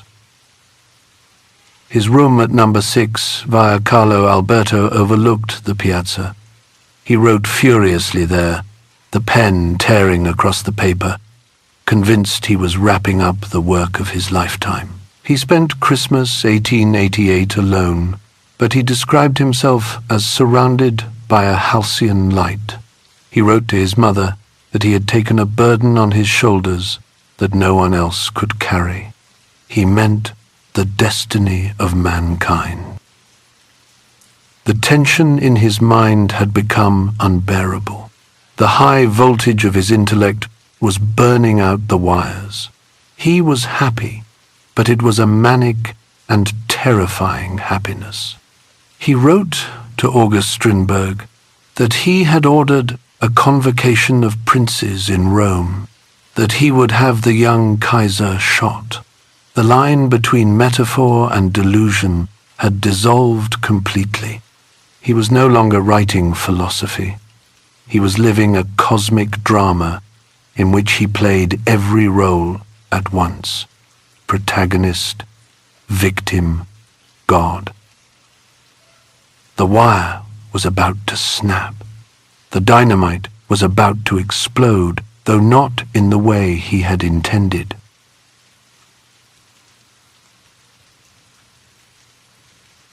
Chapter 13. The Horse in Turin. The final act begins in late 1888 in a rented room at Via Carlo Alberto 6 inches, Turin. The room costs 30 francs a month. It has a view of the piazza. Nietzsche's landlord is a newsagent named Davide Fino, who, along with his wife, has grown accustomed to their quiet German professor. But lately, something has changed. He asks them to remove all the wall hangings. He is expecting, he explains, a visit from the King and Queen of Italy. They find torn-up banknotes in his wastepaper basket. The megalomania that had lived only in his private notebooks now spills into the open, into his letters, into his manner. He writes to the Danish critic Georg Brandes that he is preparing an event that will split history into two halves. 1888 will become year one. He is, he says, the most terrible dynamite the world has ever known. To the playwright August Strindberg, he signs himself Nietzsche, Caesar, and orders a public holiday to celebrate the execution of the German emperor. Strindberg, no stranger to the edges of sanity himself, replies coolly, "It sometimes helps," he writes, "to be mad." On January 3rd, 1889, Nietzsche writes to Meta von Salis that he has entered into possession of his realm. He is throwing the Pope in jail. He is having the anti-Semitic court chaplain Adolf Stöcker shot. The next day, he writes that he is having all anti-Semites shot. A grim pronouncement from a man whose hatred of anti-Semitism had become something close to obsession. The collapse comes on the morning of January 3rd in the Piazza Carlo Alberto. A cab driver is beating a horse that refuses to move. Nietzsche sees this. He rushes to the animal, throws his arms around its neck, and collapses in tears. The scene echoes a dream from Dostoevsky's Crime and Punishment, a book Nietzsche had recently read and admired. Perhaps, even in madness, he was enacting a script he had absorbed from literature. Davide Fino and two policemen carry him back to his room. When they summon a doctor, he refuses to see him. "Pass malade," he shouts. "Pass malade. Not sick, not sick." Fino tells him the doctor is a friend of the family. Only then does he relent. They sedate him with bromide from the Rossetti pharmacy nearby. In Basel, Jacob Burckhardt receives a letter. Nietzsche writes that he would much rather have been a Basel professor than God, but he did not dare push his private egoism so far. He claims to be both Prado and Lesseps. Burckhardt contacts Franz Overbeck immediately.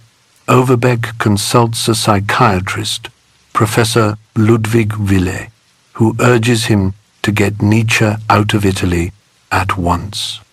If he is incarcerated in a primitive Italian asylum, there may be no retrieving him. Overbeck arrives in Turin on January 7th. He finds his friend huddled in the corner of a sofa, looking like a rubble of his former self, reading the final proofs of Nietzsche contra Wagner. Nietzsche embraces him passionately, then collapses into shivering and groaning. Later, he sits at the piano. The music is loud, crashing, punctuated by screams. He sings fragments of thoughts he has inhabited for years. Occasionally he whispers sentences of what Overbeck later described as wonderful luminosity. He says he is the successor to the dead God. A German dentist named Dr. Bettmann, a stranger who happens to be in Turin, helps Overbeck manage the patient. He persuades Nietzsche to travel to the station by promising a grand reception awaits him at the other end.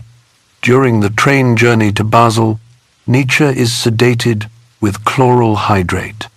When the drugs wear off, he tries to embrace everyone in the carriage. He sings a gondolier song from his own work, Ecce Homo, a haunting melody of his own composition. They arrive in Basel on January 10th. At the Friedrich Clinic, Nietzsche greets Dr. Will with urbane politeness. "I believe we have met," he says. "I am sorry to say I have forgotten your name." When reminded, he recalls accurately that they had once discussed religious insanity together. The clinic records describe him singing, dancing, leaping about in goat-like bounds, a grotesque parody of the Dionysian ecstasy he had preached. On January 17th, he is transferred to a clinic in Jena to be closer to his mother. The journey is a nightmare. His face becomes a mask. He lashes out. He requires sedation. Overbeck watches the train depart and feels, he later wrote, that it might have been the office of a friend to take Nietzsche's life rather than deliver him to the asylum. At Jena, under Professor Otto Binswanger, the intake ledger records his religion as Protestant. The diagnosis is progressive paralysis caused by syphilis. He is presented to medical students in a lecture hall as a specimen. He speaks lucidly for a moment about the beauty of Turin. The students are spellbound by his style. Then he lapses into gibberish. His friend Heinrich Köselitz visits and hears him improvising at the piano. Chords full of the spirit of Tristan, he wrote, with trumpet fanfares of Beethoven-like grimness. The musical genius remains intact, even as the intellect disintegrates. But he regresses into infantilism. He suffers paranoid delusions. He believes he is being tortured at night. He thinks an archduchess is trying to poison him. He smashes a window because he sees a rifle barrel behind it. His mother, Franziska, devoted and pious, moves him into a private house in Jena in March of 1890. Here he is calmer. He plays Beethoven sonatas. He walks with her. Then one day he escapes. strips naked, and tries to swim in a lake. He is returned to stricter custody. Eventually, the decision is made to bring him home to Naumburg. The Antichrist returned to the care of the little pastor's mother. The circle of his wanderings closes in a place he had spent his whole life trying to escape.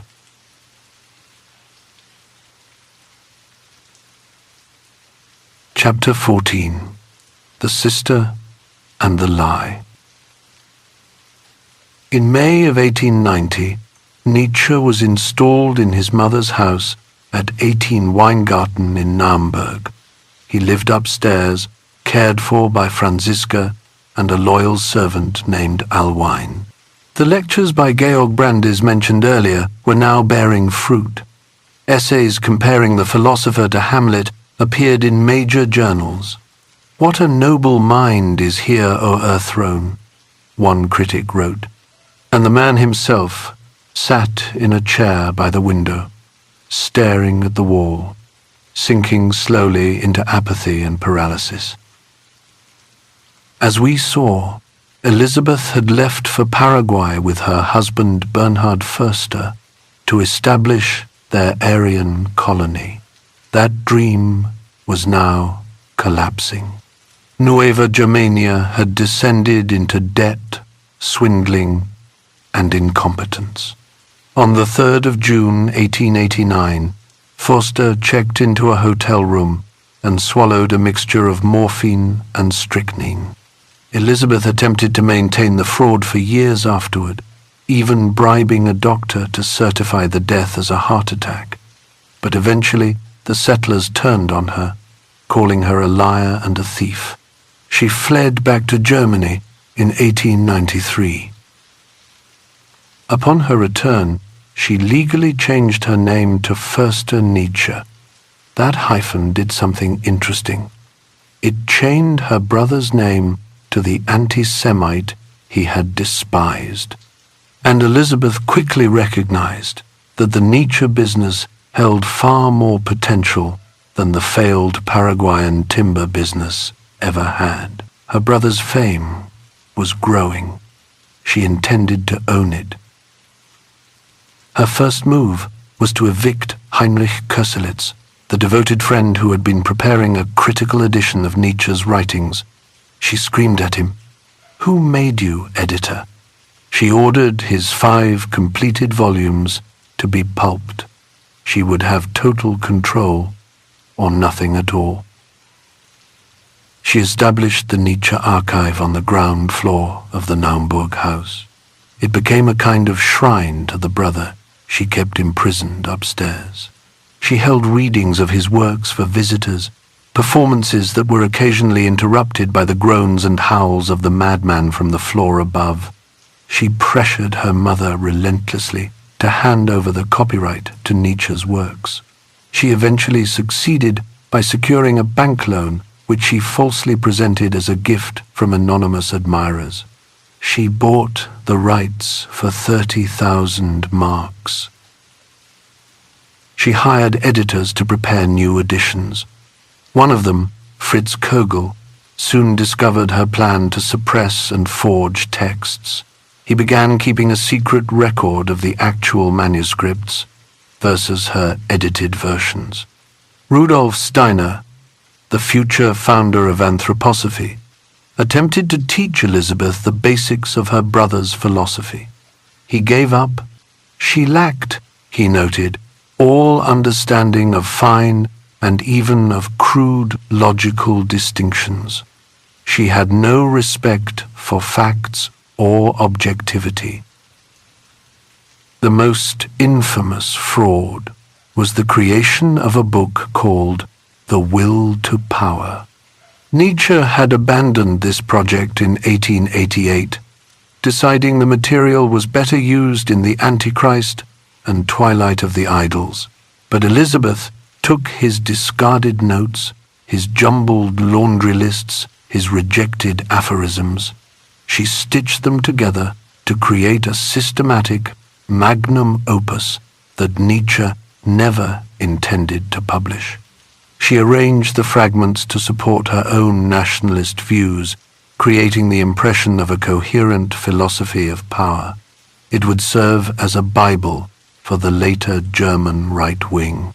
She was venting her own will to power through his dead voice. In 1896, she moved the archive to the Villa Silberblick in Weimar, a grand house, funded by a wealthy patron named Meta von Sales. She was placing Nietzsche in the city of Goethe and Schiller, cementing his status as a national monument.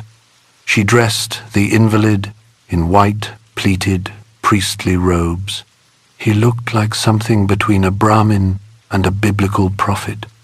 She placed him on a veranda to be viewed by select visitors, turning him into a silent, living icon of her new religion. She controlled access ruthlessly.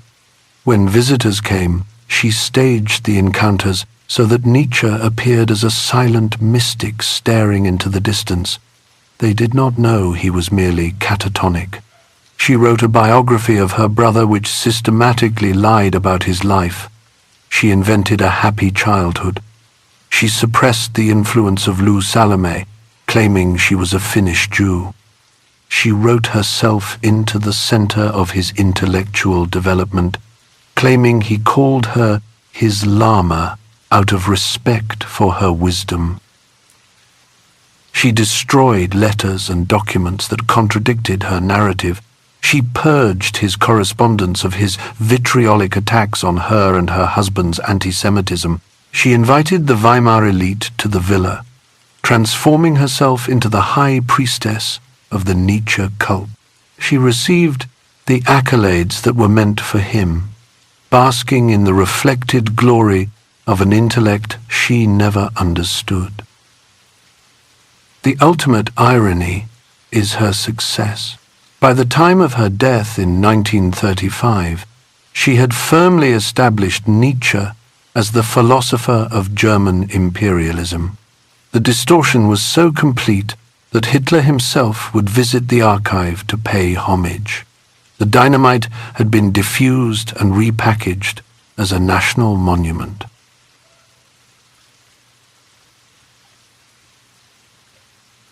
Chapter 15.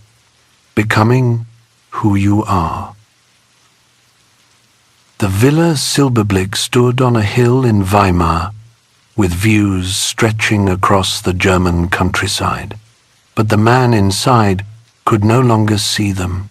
For the last 3 years of his life, Friedrich Nietzsche sat in a wheelchair or lay in bed, his once fierce eyes now dim and vacant.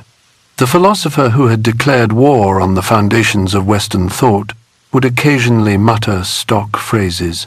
"I am dead," he would say, or "I am stupid." The mind that had produced Zarathustra was gone. And yet something flickered in the darkness. When music played, he would stir. When Elizabeth read to him from his own works, he seemed to recognize the rhythm of his prose, though the meaning had long since escaped him. The body remembered what the mind could not. His old friend Erwin Rodi came to visit. Nietzsche stared through him like a stranger. Only Overbeck remained faithful, rushing to his side whenever a crisis loomed, bearing witness to the ruins of the man he had once known. On the 25th of August, 1900, Nietzsche contracted pneumonia. His body, weakened by a decade of paralysis and neglect, could not fight the infection. He died around noon, just weeks before his 56th birthday. The wanderer who had spent years searching for the perfect climate, the perfect altitude, the perfect light, was finally still. And then came the funeral, which was a masterpiece of irony. Elizabeth arranged it all. She buried the self-declared Antichrist with a full Lutheran church service in the village church of Roken. The local pastor preached a sermon over the man who had written, "God is dead." Nietzsche was laid to rest in the family plot, beside the father he had loved and lost at 4 years old. The homeless one, the stateless wanderer, was returned to the earth of his ancestors. He was trapped between the pious virtue of his family and the lies of his sister, even in death.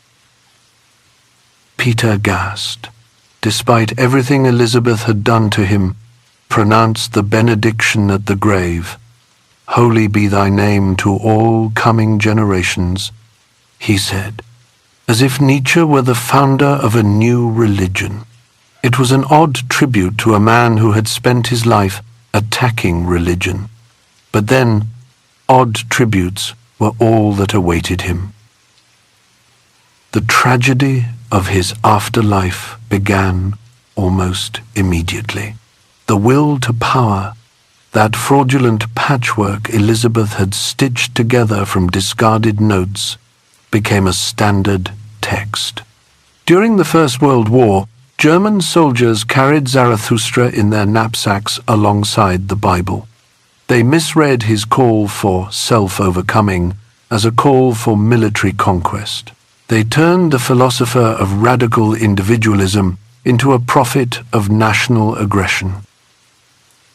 The appropriation reached its grotesque peak in 1934, when Adolf Hitler visited the Nietzsche archive. Elizabeth presented him with her brother's walking stick. Hitler was photographed gazing at a bust of the philosopher. The thinker who had loathed anti-Semites and nationalists above all else was being absorbed into the pantheon of National Socialism. Elizabeth had finally delivered her brother to the very people he despised. But the real Nietzsche eventually broke free. After the Second World War, scholars like Walter Kaufmann and Giorgio Colli uncovered the frauds of the archive. They restored the texts. They revealed the radical individualist beneath the fascist distortion. The forgeries were exposed, and slowly, painstakingly, the man emerged from behind the propaganda. What they found was a philosopher who had asked the hardest question imaginable: amor fati, love of fate. Nietzsche's life had been a catalogue of suffering, physical pain that left him vomiting for days, loneliness so profound he went years without meaningful companionship, betrayal by his sister, rejection by the woman he loved, abandonment by his closest friends. And then madness, 11 years of it, trapped in a body that would not die. Yet his philosophy was an attempt to affirm all of it. The eternal recurrence was his ultimate test. Could you live your life over and over again, identically forever? Every migraine, every humiliation, every cold boarding house, and every unanswered letter, every moment of boredom, and every flash of insight, would you curse the demon who offered you this fate, or would you call him a god? Nietzsche's answer was yes. He did not seek some other world to redeem his suffering. He found redemption in the creative act of accepting his life and shaping it, however terrible. He became the Dionysian man he had prophesied, one who could face the terror of existence without turning to the comfort of religion or the escape of idealism. His legacy is a challenge, nothing more. He left no system, no church, no party. "I am no shepherd," he wrote. "I am no man-catcher." He did not want followers. He wanted you to follow yourself. The final image is perhaps the truest one: a solitary walker in Sils Maria, 6,000 feet above the sea, scribbling in a small notebook as the alpine light fades. He is teaching us, in his cramped handwriting, that the ultimate greatness is to become who you are, to craft your own values in the face of an indifferent universe, to say yes to the weight of existence. On a stone in Sils Maria, there is an inscription from Zarathustra. O man, take care. What does the deep midnight declare? The world is deep, deeper than the day could read. Joy wants eternity, wants deep, deep eternity.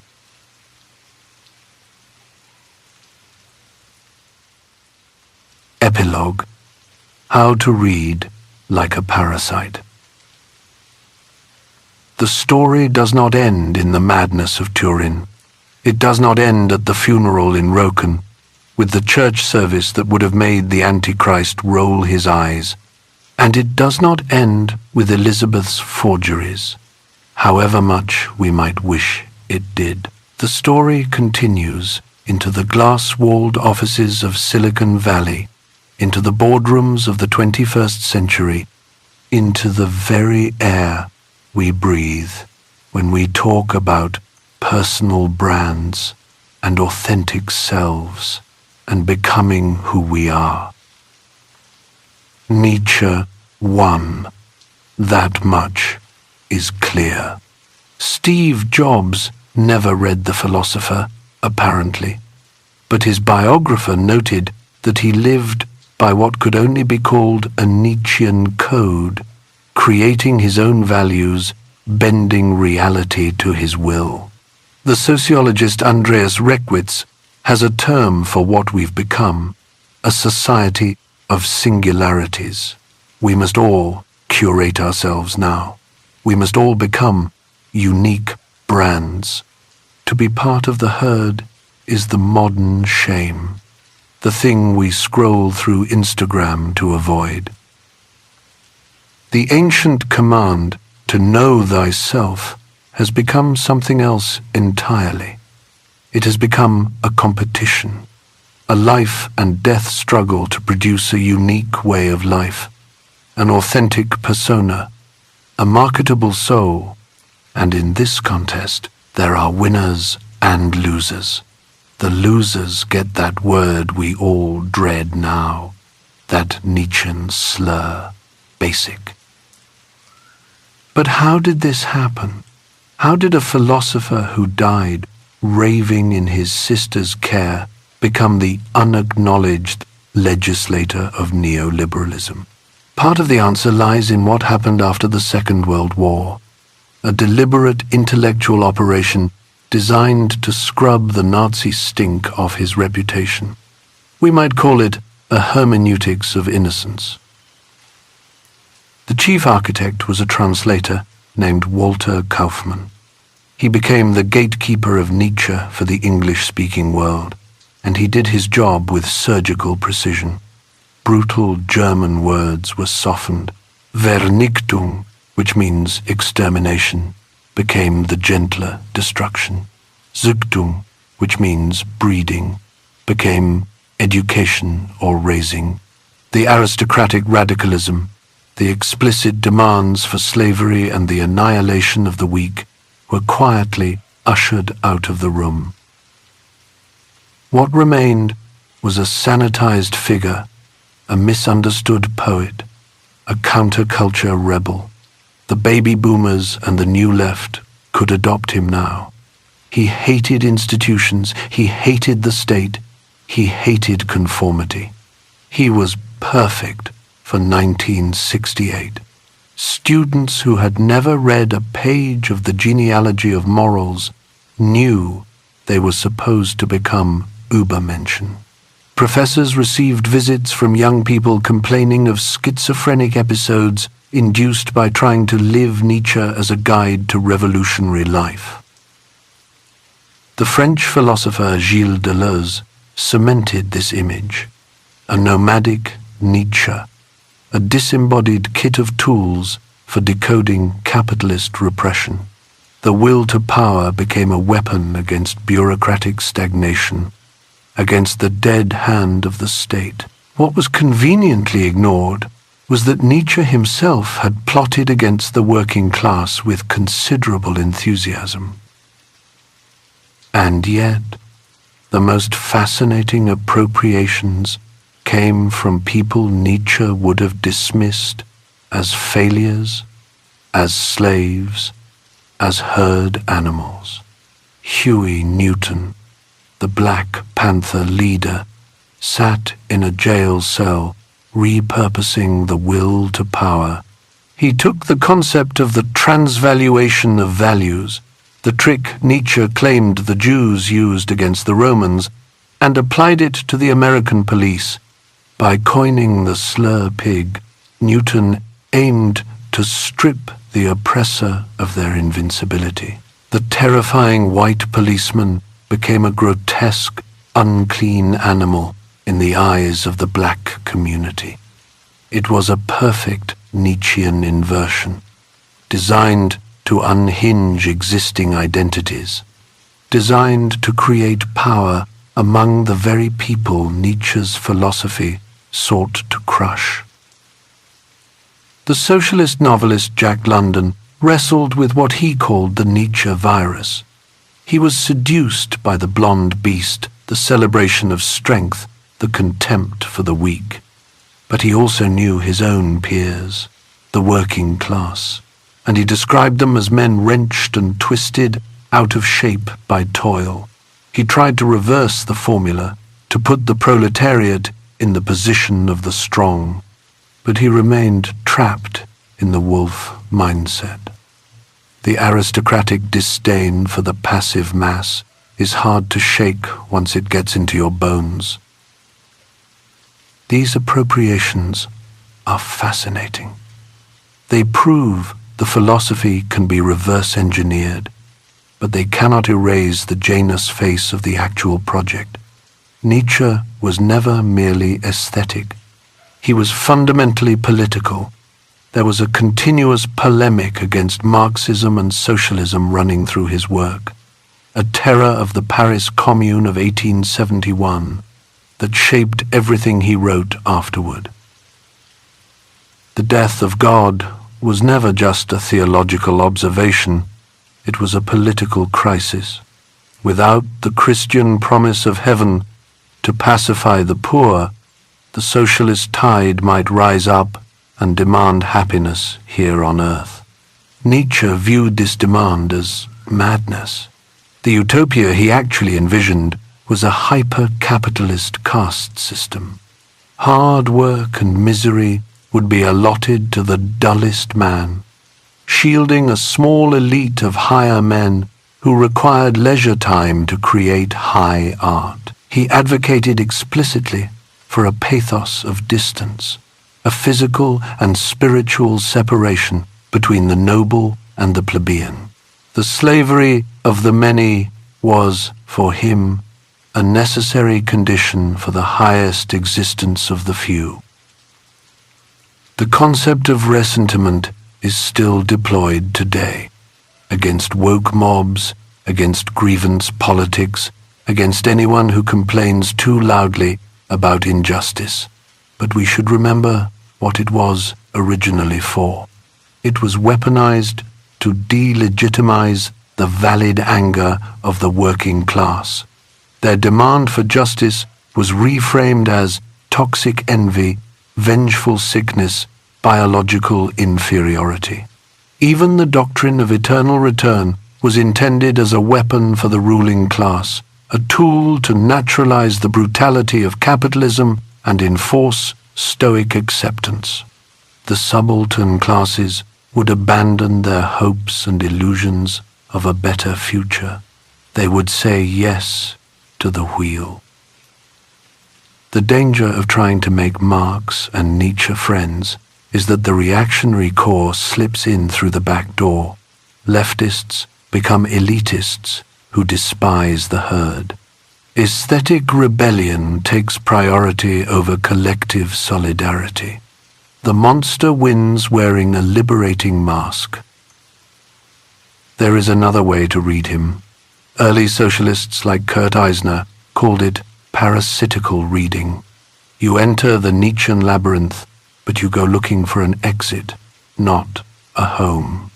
You acknowledge the monster within the text while using its theoretical surplus to sharpen your own weapons. You sweat out the toxin. You take his critique of the last man, his insights into the poverty of the psyche under capitalism, and you direct that energy against the very class structure he sought to protect. We should remember that the higher men in Zarathustra turned out to be frauds. They fled at the first sign of trouble. The community Nietzsche builds is based on a lie. The goal is to become something else. Marx had a term for it, the old mole, burrowing beneath the fortress of bourgeois society rather than floating above it as a free spirit. We use Nietzsche's insights into power, into masks, into cruelty. We learn how the enemy thinks, but we refuse his pathos of distance in favor of radical democratization. We accept him as an enemy, a productive enemy. He teaches us that the class struggle is psychological and cultural, that it takes place in the realm of values and not just wages. We take his weapons. We learn his codes. And then, like the lion in the desert, we roar back. We tear down the walls of the cave entirely. The mask is off now. The dynamite has exploded. We know how the hermeneutics of innocence disarmed us for so long, turning a political philosopher into a self-help guru for ambitious entrepreneurs. What remains is to sift through the rubble and find what can be used to build something new, something that would make Zarathustra tremble.